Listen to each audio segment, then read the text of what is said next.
ඔයාගේ සපත්තු දාගන්න. ඔයාගේ සපත්තු ගලවන්න. ඔයාගේ ෂර්ට් එකේ බටන් එක දාගන්න. ඔයාගේ කලිසමේ ෂිපර් එක වහගන්න. ඔයාගේ ෂර්ට් එක යට කරගන්න. ඉතින් අපි බලමු ෂෝට්ලි කොහොමද ඔයගේ අදහස් ඉංග්‍රීසියෙන් කියන්නේ කියලා.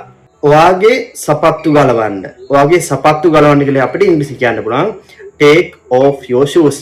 take off your shoes. ඔයාගේ සපත්තු ගලවන්න.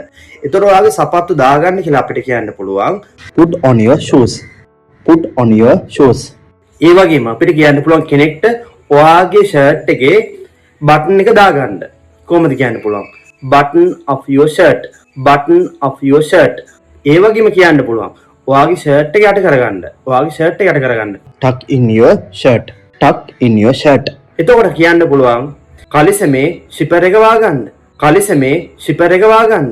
zip up your trouser. zip up your trouser.